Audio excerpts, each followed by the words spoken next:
Hey, what is going on, everybody out there? This is Jakejames Lugo. Welcome to the channel and welcome to a brand new episode of JJ's One Man Podcast. This one is coming right hot off the presses of the PlayStation 5 reveal event that literally just happened like not even minutes ago at the time I'm recording this. It was about a 40-minute presentation. There was a lot of stuff that was shown. So let's just dive right into this because I've done a couple videos, a couple episodes of this show about some of the different events and the different pieces of news that have come out about the Xbox Series X and the PlayStation 5. So this one's going to be more PlayStation 5 focused, obviously, because that was the event that just happened.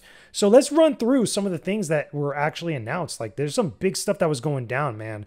Right from the get-go, they announced Final Fantasy 16. Okay, Final Fantasy 16 was revealed for the very first time. Square Enix finally came out and confirmed it, and they showed it, and it looks freaking dope. There's a lot of cool stuff that was going on with it. Like, the look of it overall, the aesthetic and the visuals are very similar to Final Fantasy 15, but with a whole new setting and a whole new story and everything else. It's an action RPG like Final Fantasy 15. I was telling everybody on Twitter, I don't think that Square is going to go back to the ATB system, which is the active time battle system that was once, really prevalent in a lot of their games, more recent games.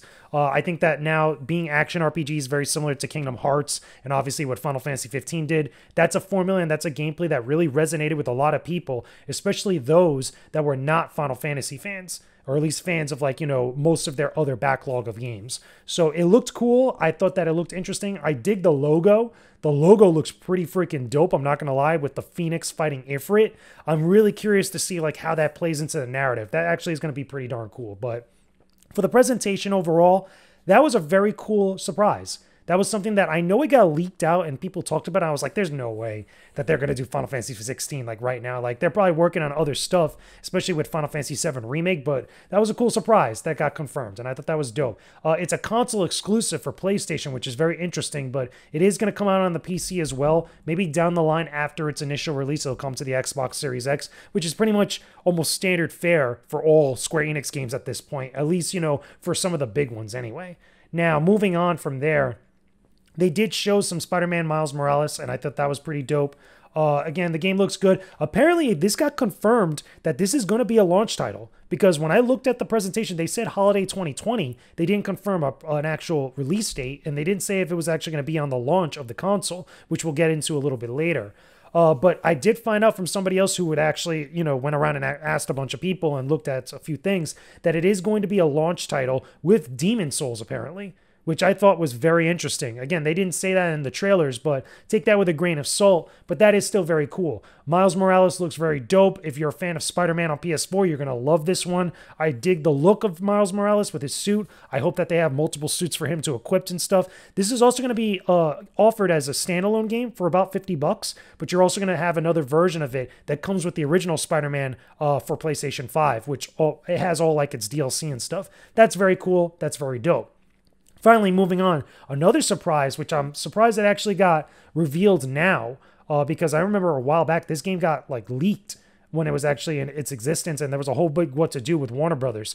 But the Harry Potter game is called Hogwarts Legacy, which is basically, I guess you could say, not like a choose your own adventure, but you're going to be able to inject your own original character into the Harry Potter universe. You're going to be at Hogwarts. You're going to be able to deal with a whole bunch of different stuff. Apparently, this takes place in the late 1800s. Which I think is very, very interesting. However, that being said, since it's like a prequel, quote unquote, to the Harry Potter story, I still wonder if we're going to see certain characters make an appearance, maybe through time travel or a few other things. That'll be very, very interesting.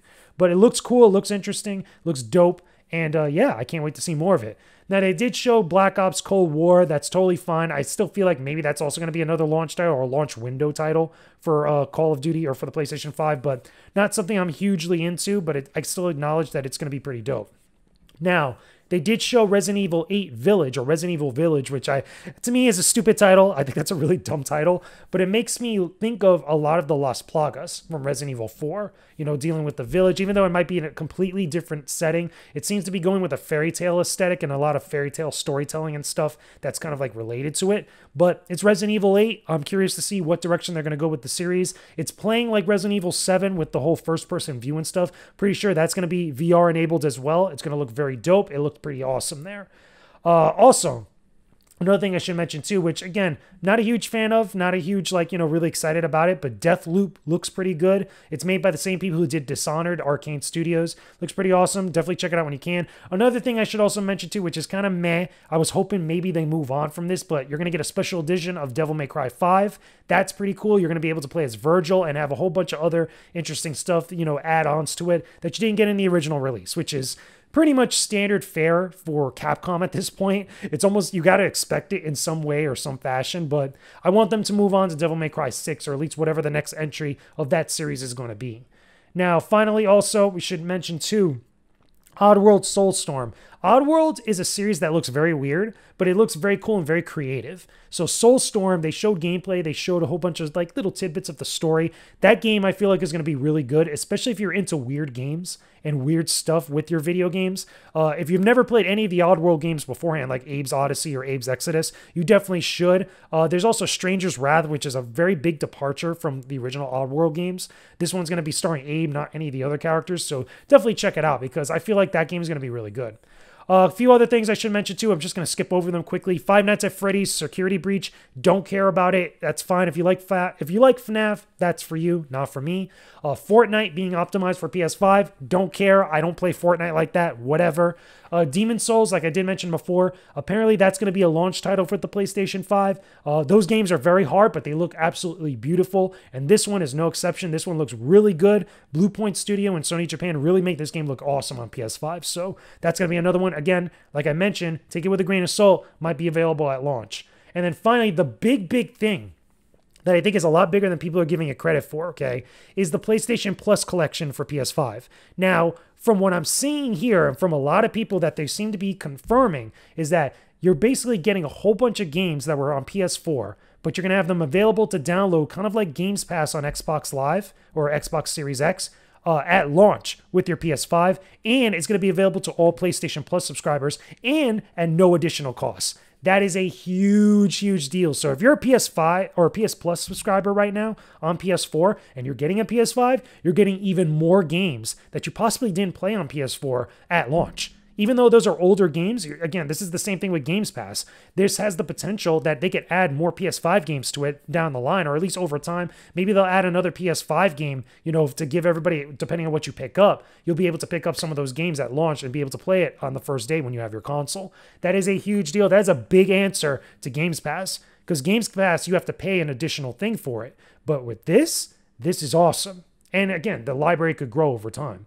So besides that also, I should say that the price for the PS5, $499 for the regular console, and the digital edition without the disc tray drive is $399. It's coming out November 12th in North America, US, Japan, Canada, Mexico, etc. And then everywhere else in the world, November 19th, which is a few days later. So that's pretty good. It comes out, I think it's like 2 days after the Xbox Series X, but again, 2 days, it's not really that big of a deal. For those that want to pick up a next-gen console, you could get the Xbox Series X, or you could wait a couple days and get this beast.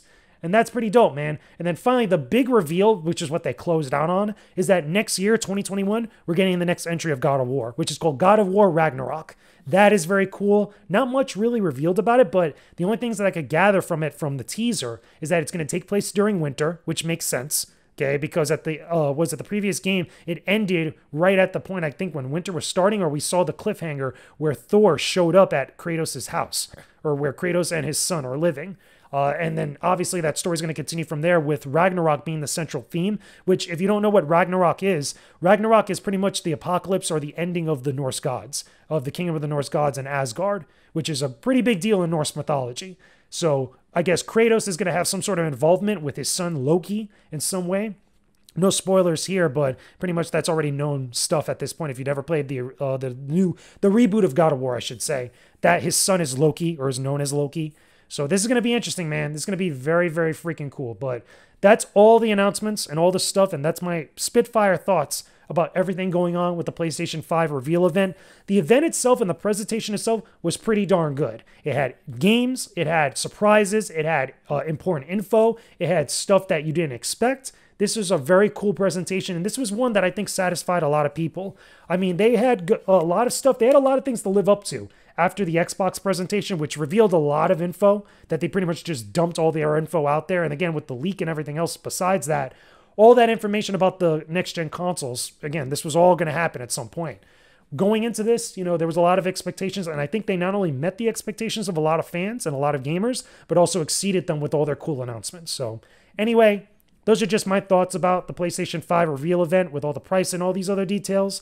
Let me know in the comment section down below what your thoughts are about this event. Were you happy with it? Did you feel a little bit disappointed about anything? Did you want to see certain things that just weren't talked about or anything else beyond that? So anyway, I will talk to all of you guys again on the next episode of JJ's One Man Podcast. Leave a like on this video, comment down below, and don't forget to subscribe to the channel if you haven't already. We're already starting to grow in subscribers, guys. There's a lot of good stuff, hopefully, that you guys will be able to check out. I got a lot of content in the works, including a brand new collaboration that you guys are not going to want to miss. But anyway, I will talk to all of you again very soon. Peace out, and stay epic, everybody.